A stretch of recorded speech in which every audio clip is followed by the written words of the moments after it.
COVID-19, CV, the Rona.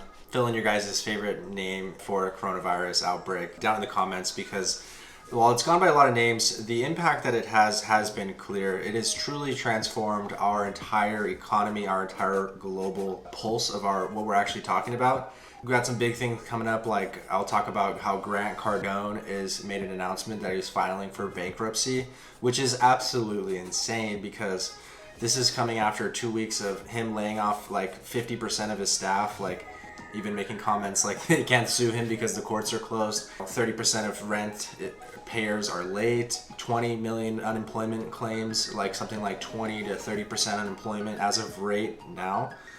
Projected to get up to 30% unemployment. So it's truly insane. But I do want to say I have some opinions on how this actually came to be and why the actual reaction to the coronavirus was a lot worse than the actual coronavirus itself. Some of those issues were predicated on the fact that our economy has not been able to catch up with technology. So there's a lot of good that actually is going to come out of this coronavirus, like people working from home more, people working for Zoom more, flying across the country for a pointless meeting. They're going to think twice about doing that in the future from now on. People are going to be a lot better about washing their hands. These are just a few of the things of why the coronavirus is actually a good thing. But let's talk about the bad first and why this pandemic is what it is today. So I want to dismiss any of the people, the naysayers that are saying that I'm saying that coronavirus is not a big deal. It is a big deal. Coronavirus, COVID-19, the mutation gene that came out of Wuhan, China, the mutated virus that, jumped from animals to humans and is highly contagious, but actually not that deadly. About 1% of the actual infected cases get death, right? Now, and we've all heard, flatten the curve, and that's what the social distancing and the stay-at-home order was really meant to do, was to flatten the curve to prevent people from actually overcrowding the hospitals and then the death rate increasing higher. We have a huge shortage of ventilators. Now you have companies like Tesla, Blue Origin, Jeff Bezos, a space company making ventilators or glorified CPAP machines. There's been a bit of debate about that as far as what's an actual ventilator. It's funny, companies like Tesla come in to help out, and then you have critics saying, oh, that's not a true ventilator. Well, turns out it actually is, and anything is helping these critical patients that need actual assistance breathing. But I don't want to I'm not a medical professional, so I don't want to talk too much about ventilators. People saying, oh, it's just a PR stunt. Well, let's take a step back and look at the coronavirus itself. Like I said, it's not that deadly. The issue is, I think that the virus is actually a virus of social media and human emotion. That's really where the true pandemic came from.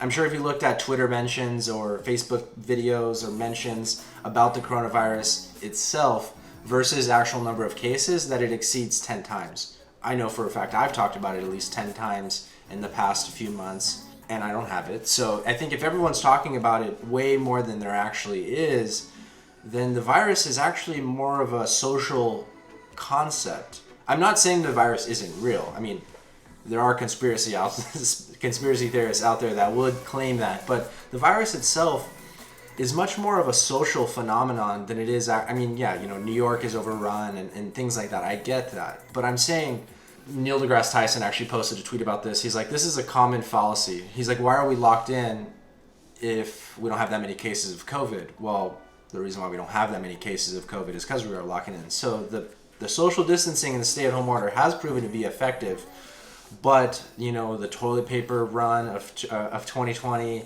and people losing their jobs, all of this was just so much additional collateral damage that was caused by the virus, and the actual harm of the virus itself is very minimal. Now, why is that? Why is it that we had ourselves exposed in such a way that this caused such an outbreak? Well, there's several reasons. One is our supply chain is highly dependent upon China, and that supply chain shut down. So that really hurt a lot of our medical supplies. The other thing is like the rate, like I was saying, the rate that the virus spread on social media is 10 times higher than that of which it actually spread in the real world. So you had this kind of panic, and it could be a good thing, like that could have got it to the point where people actually considered it serious enough to stay home, or many employers were not wanting to have their employees work from home, which was ridiculous. ridiculous to begin with. But like the actual spread of knowledge and people posting about it and shaming other people for meeting up in groups was kind of necessary in order to get people to change their minds enough to actually take the virus seriously enough. But then it went too far. Okay, so I mean, how does our economy go from functioning at its highest point to recession levels, if not Great Depression levels of contraction? And I want to say that this is partly due to technology. So we had this house of cards that our economy was built on. As we got further and further into this economy, the house of cards got weaker and weaker. So when this coronavirus came in, that house of cards just came crashing down like instantly, because a lot of these jobs that were filled, people were just kind of in roles that were not really providing a lot of value, right? And the reason why that was is because things in motion tend to stay in that motion. It's hard to turn a ship, a large ship especially. So we were not agile. We were not able to adapt to these changes in technology. You get my point, right? We had these jobs. Look at the transportation sector, for example. How many truck drivers do we have right now? Millions. And how many will we have 10 years from now? Probably about 10% of what we have right now. So those jobs are going to need to get shifted some way or another. And if we just keep paying these people and just keep delaying that change because it's easier in the short term to not have to change your technology and retrain your employees and fire off some of your staff and hire on staff at a different level. And I'm saying technology is good because it's going to create bigger and better jobs, higher paying jobs, but in that transition is going to be difficult. And while we could have done that transition slowly and over time and methodically in a way that didn't cause such mass disruption or unemployment, we exposed ourselves and coronavirus came in and just knocked us out. So, I mean, that's why Grant Cardone had to lay off half his staff. And in 15 days later, the shutdown orders came in March. April 1st came around. He has 8,000 units, $1.8 billion of real estate. The first payments that came around, April 1st, for all of his units, caused such a shortage in cash flow, and he's the one who talks all the time about cash flow, caused such a shortage in cash flow that not only did he have to lay off half of his staff, he had to put a 3-month delay on investors' payouts. And then, a few days later, it claims that he's filing for bankruptcy. He's losing the plane. His G550 jet is losing it.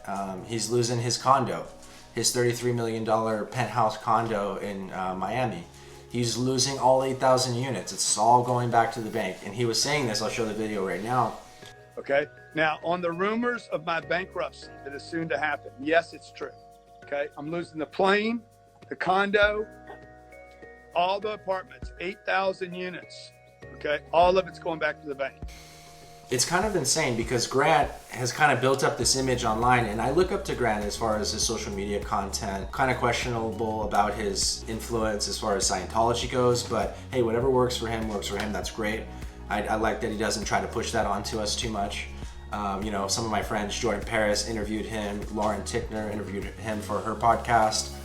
Shay Rowbottom was on his show. Shay, I've worked with her in the past. To see him within a shorter period of time of 30 days go from invest with Cardone Capital, look at this jet, look at 10X Growth Conference, $10 million for that conference, to firing half his staff, delaying payments to investors for 90 days, and then ultimately filing for bankruptcy. If that doesn't show that we've built up this system that is exposed to risk, then I don't know what will. And that's just in Grant's situation. In the larger situation of the entire U.S. economy, I think we had too many people that were in jobs that were not providing enough value, and no one really wanted to be honest with themselves and say, hey, these staff that we have, we could be having them do this job remotely. Or better yet, we could have someone overseas doing this job. And yes, that's going to hurt our U.S. economy in the short term. But in the long term, I think that the globalization and the using of trading and resources around the United States and around the world is actually ultimately a benefit. Personally, I hired 2 editors in the Philippines that actually help me edit my videos, and I pay them what is a really good salary for them and unheard of. You could not hire someone in the United States for that salary, even probably for both of them. So they get a good paying job, I get a good service, and ultimately I'm able to provide better service for my clients at a lower cost. So how is that not a win-win-win? Let me know in the comments what you guys think. Trade with China specifically is a little bit different because of the the unilateral agreement that we have with them, where we buy their stuff but they don't really buy our stuff. In fact, they block Google, they block Facebook, they build their own versions of it. Like that would be the equivalent to the US saying, all right, TikTok is banned in US. TikTok is one of the first social medias that's not based domestically. It's owned by a Chinese company. So, they do a lot of shady shit like that. But, Philippines, India, Singapore, like all of these global countries, Africa is really starting to become a huge economy, global player. All of these economies, I really do see a world without borders, especially with coronavirus now really truly connecting the world in a way like we've never seen before.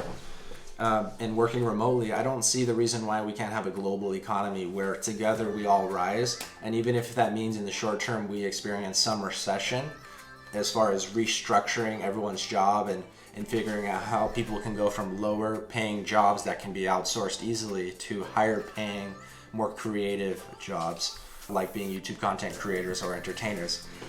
So anyways, that's the good things that's coming out of this. So to summarize, bad things, I think that the virus itself is dangerous, but the social implications and the virality of social media is really where the virus did the most of its harm. Our economy was built up on a stack of cards, mainly due to us not failing to adapt to technology and the rate at which it grows. Partly not our fault, partly our fault. And third, look at the situation of Grant Cardone, and a lot of influencers are actually hurting right now, that they're not getting the same brand deals that they were getting. So the influencer economy is rapidly changing, as well as real estate investing, and Grant Cardone that's not going to be forgotten. People are going to be more skeptical when they're investing in syndication funds, and why they're going to question, like, why am I paying for Grant Cardone's jet to go look at real estate deals when I can just buy a single family, use information from Meet Kevin's online course or his free YouTube videos, and become a multimillionaire investor myself without having to answer to anyone.